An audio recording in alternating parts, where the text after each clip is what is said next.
Oui, le mot nord pris à la fois historiquement dans le sens de contrée ouverte, de terre de rencontre, de terre d'accueil, et le mot nord au sens de contrée mythique, qui est celle justement de la fraternité vers laquelle on irait.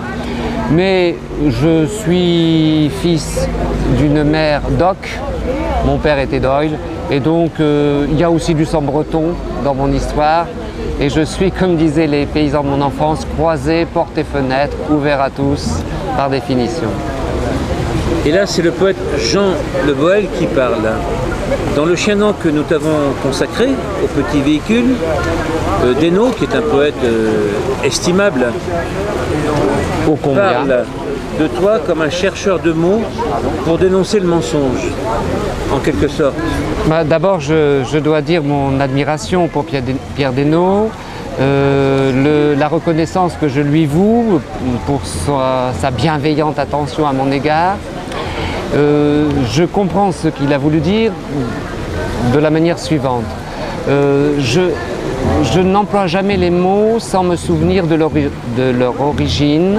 En tant que poète, je pense que mon premier outil, c'est la langue et que je dois à la fois utiliser les mots et dépasser l'usage qui en est fait habituellement. La parole est fraternelle parce qu'il n'existe pas de parole qui ne soit pas partagée. Elle est forcément partagée. Il n'y a pas de parole sans interlocuteur. Mais c'est quelque chose qui m'a toujours accompagné au niveau de ma propre histoire. J'écrivais, en tout cas pour la poésie, j'écrivais des chroniques dans la presse hebdomadaire régionale et un jour, ma directrice de publication, qui était éditrice, m'a dit « Écoute, on va faire un florilège de tes chroniques, il y a beaucoup de courriers, c'est quelque chose qui va fonctionner ». Et je lui ai répondu que je préférais ne pas être publié pour moi-même, mais créer une revue. C'est ainsi que j'ai créé Écrits du Nord, parce que je n'ai jamais imaginé de partir seul. J'ai demandé à d'autres de m'accompagner dans l'aventure d'Écrits du Nord. Je me suis senti porté et en même temps, peu à peu, l'histoire me donnant des occasions d'être publié. On m'a demandé d'entrer dans un comité de lecture. Ensuite, je suis devenu directeur littéraire et j'ai aidé d'autres à exister. Et je n'ai jamais eu l'impression qu'il y avait urgence absolue à ce que j'écrivais soit publié.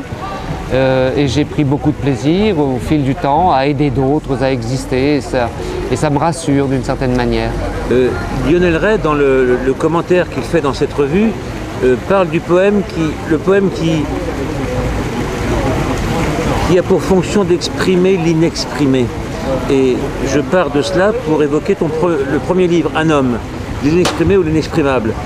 Tu plonges dans les tranchées de la guerre de 14-18 et tu en fais un livre de poésie qui dit la dureté du monde et en même temps on sent la fraternité. Oui, c'est-à-dire que c'est un livre d'empathie, c'est certain. Mais ça part d'abord d'une histoire personnelle. Mon grand-père avait non seulement été un des soldats de 14-18, mais il a aussi été un résistant qui a échappé de peu à une rafle de la Gestapo. Et toutes les lettres qu'il avait écrites pendant la Première Guerre mondiale ont été détruites parce que ça a été emporté par la Gestapo. Et tout ça, ça a été perdu. Mon grand-père est mort et il l'avait évoqué à plusieurs reprises avec beaucoup de pudeur, cette disparition. Et une dizaine d'années après sa mort, j'ai commencé à me dire que je pourrais peut-être lui rendre hommage en retrouvant l'esprit de ce qu'il avait vécu. Mais au bout d'un moment, j'ai compris que ce n'était pas seulement son histoire qu'il fallait raconter, parce qu'elle me concernait moi, mais il fallait que je trouve le moyen de dire ce qui, dans son destin, était suffisamment universel. Cette guerre impitoyable, est-ce que c'est une manière de guérir d'une blessure héritée? Là, c'est une question difficile.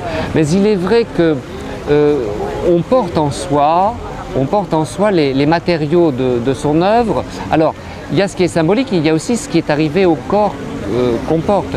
Il y a des choses qui m'ont aidé, par exemple extérieur. J'ai connu le fracas des armes par hasard au Liban et sans être aussi menacé que ce que j'ai cru sur le moment, mais quand des balles passent ou quand des tirs de mitrailleuse passent 20 mètres au-dessus de toi, tu crois quand même que tu es concerné, tu sens il y a la poussière de béton, tout ça qui tombe, tu es effrayé et je n'étais pas préparé à cela. Il se trouve aussi que j'ai ressenti dans ma chair, mais c'était un banal accident de voiture, j'ai ressenti la blessure. J'en porte encore une cicatrice, par exemple j'ai une rotule en moins, etc. Donc j'ai cherché dans mon expérience ce qui me permettait de parler de l'expérience d'autrui. La douleur de voir quelqu'un de proche mourir, la souffrance du corps, la terre, etc. Tout ça ce sont des choses que je connais indirectement, pas celles de 14. Mais malgré tout, j'ai fini par trouver dans mon expérience ce qui me permettrait de parler, tout au moins je l'ai imaginé, de celle des autres. 3 recueils, le paysage immobile, là où leur chair s'est usée, clôture.